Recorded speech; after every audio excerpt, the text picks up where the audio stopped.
Hey, what's going on, guys? So this is part 2 of my tour of the fish shop here at Forest Lake Pets here in Forest Lake, Minnesota. We've got 2 more of these really long aisles to get through to tour with some of the most amazing fish species you guys have ever seen. There is so much more to see here in part 2 of my fish room tour here at Forest Lake Pets.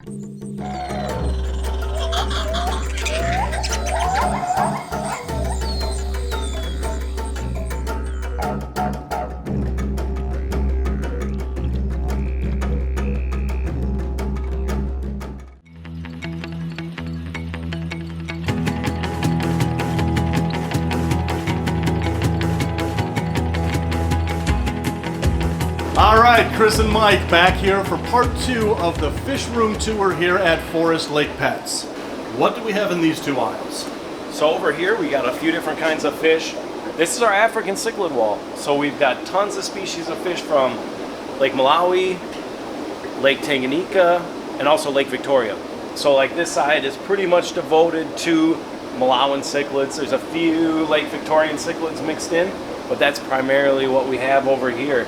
And so it's really popular in the hobby. I mean, the big part is it's the closest thing to saltwater colors that you can get out of freshwater fish.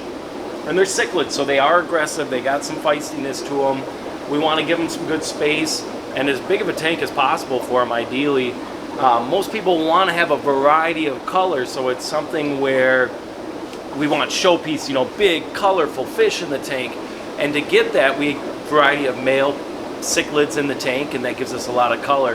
The other thing that sometimes works for a lot of people and sometimes works better for a lot of people is to do like colonies of fish, and that's where we have a big group of 1 or 2 species of fish, and it seems to work really well overall and long term. So you can see all of these fish, all of these African cichlids, either in tanks here in Minnesota or in any roadside ditch in southern Florida. Yeah, so I mean there's really some sweet ones. So there's a lot of peacocks over here.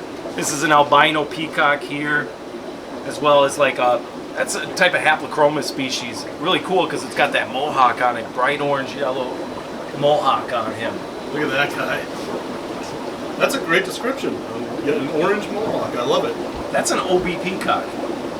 So that's actually a fish that was created by people. That's not something you'd ever actually find in nature right there. This is actually a fish that we have created over multiple generations to actually breed those cool colors inside of them.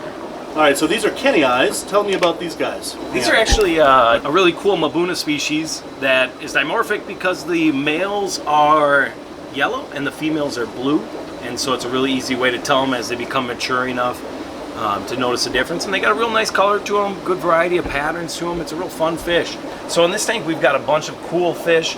There's some red streak gold severums, procholotus, some cool tiger silver dollars in there, as well as some bashirs or polypterus that are hanging out at the bottom of the aquarium.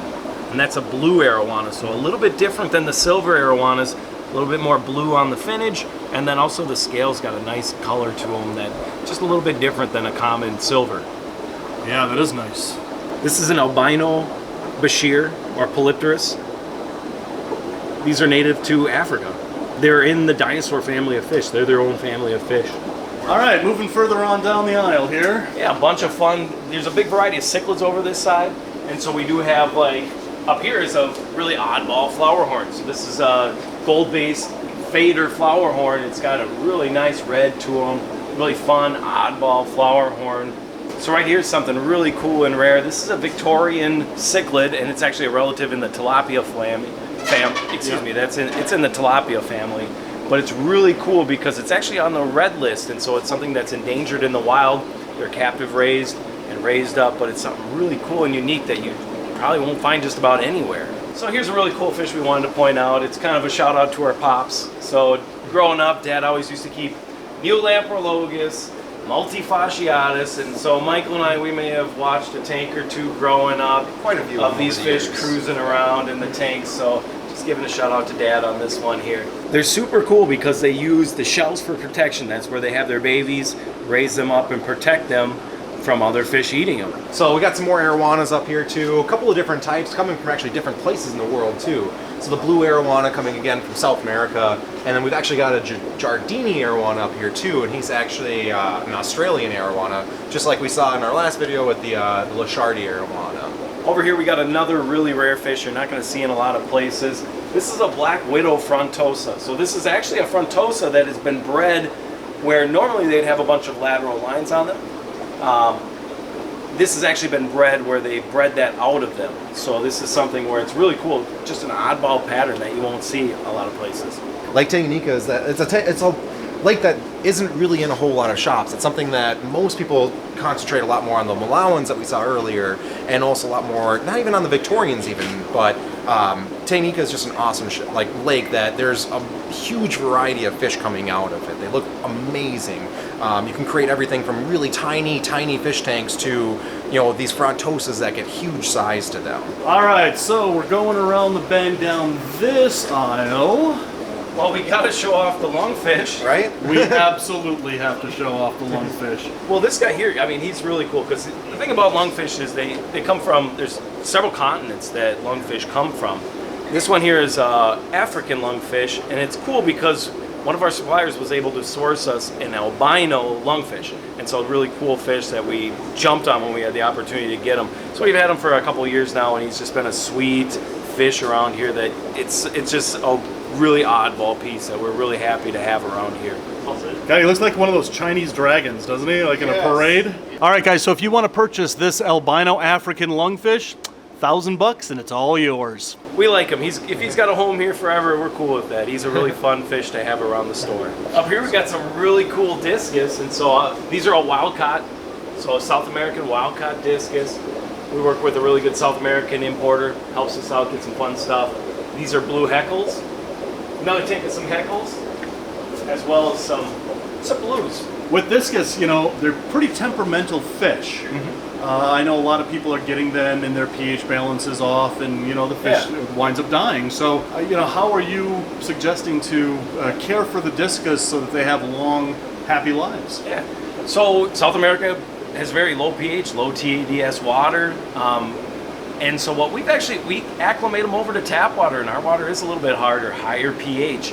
And so the biggest thing with them though is very clean water. And so regular, frequent water changes, it makes a big difference to these fish, and ultimately that's what the best thing you can do for them is really clean water. The other problem is if they're too fresh, they just got here and they're not acclimated to their surroundings, it's something where you want to make sure the discus are acclimated to the environment they're at the store first, before they even go home with you, because it is something that's a lot of stress on these fish, where either if they're bred in, let's say, Asia, or if they're wild caught in South America, it's something that we really want to make sure that they're acclimated to the tap water source. Dave, don't put your hand in the piranha tank! Yeah, that sounds like a dare to me. I'm just gonna... Real quick, Oh, it's in! Nothing happens. We feed ours flakes and pellets. They seem to be pretty happy on that, pretty easy going. So. With piranhas, they really don't live up to their stereotype. Not nearly as and much. frankly, that's kind of disappointing. Yeah. Unless you want to show off the piranha scar right on the finger well, there. you proved me wrong with the piranha That's scar what there. happens when you put your hand in front of a piranha. There you go. When you want to play with piranhas, that's what happens. All right, so these are the red-breasted. Yep. Captive raised in the U.S. Right in Lake Minnetonka, no doubt. Oh, No. That's a former employee? Yep. Yeah. The crazy part is people don't realize that they're in the tetra family. So Right. Up here we have a really rare form of Oscar, a lemon Oscar. And so these are a yellow-hued Oscar, something that people that have been breeding Oscars, they've bred these for years and years and years to create a color morph of them like this. Down here was a cool fish that caught Dave's eyes. We've got a dragon goby down here, really fun fish. They got a real big mouth to them, and we feed them typically frozen fish food, so like bloodworms, mysis shrimp, things like that. They do like some salt in the water, so they're gonna want some salt in the water to make it a little more brackish setting. And they can get some size to them, I mean several feet long term. Maybe 2 feet max is what most people could get them to. But a real fun, oddball fish. Yeah.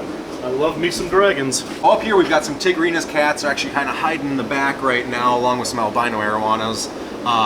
Those Tigrinus cats can actually get up to almost 30 inches long in probably captivity and also in nature. So really cool looking catfish. Nice white body with some black stripes on those guys. Up here's a real cool one. This here we've got two species of barracudas living together in the same tank. We've got both yellowtail barracudas and Payara barracudas. Predatory fish, we got to feed them guppies. That's pretty much primarily what they'll eat. They can get roughly about 10 inches max. PRs can get probably a little bit larger than that, but they don't get as huge as like their saltwater counterparts. The yellowtail you can see there with the black spot on their tail, and then the Payaras are the fatter body shaped ones. The kind of shad shaped ones. Yeah. And we have now come to the final fish on our tour. What do we got? Well, we started early on with some angelfish, so I figured we'd show off a really cool, rare angelfish. These here are the true ultimate angels, so this is, for many people, the pinnacle of fish keeping. One of the funnest angels that you can keep at home. Just a beautiful, tall body and really great colors to them. Awesome fish to keep. And these are some really healthy, wild-caught specimens from South America that we have a great line that hooked us up with sending these out to us. Really a fun fish to have. Fantastic. So, little fun fact, when I was in Peru, I came across a pond in the middle of the Amazon and saw tens of thousands of these, maybe millions, who knows, could be. It was so cool to see these in the wild. Such a, you know, a fish that I grew up seeing, and then to actually go and see it in the wild in Peru. That was pretty cool. So guys, I just want to thank Mike and Chris from Forest Lake Pets for giving us this tour, this two-part tour of this amazing fish shop. I'm going to put their links in the description below. If you are anywhere in the upper Midwest of the United States, it is well worth the drive to come to Forest Lake to check out this amazing place. So anyway guys, there is more animal adventures coming up, so hit that subscribe button when you do, hit that bell so you never miss an upload. And as always, thanks for watching, and until the next animal adventure, love the planet and rattle on.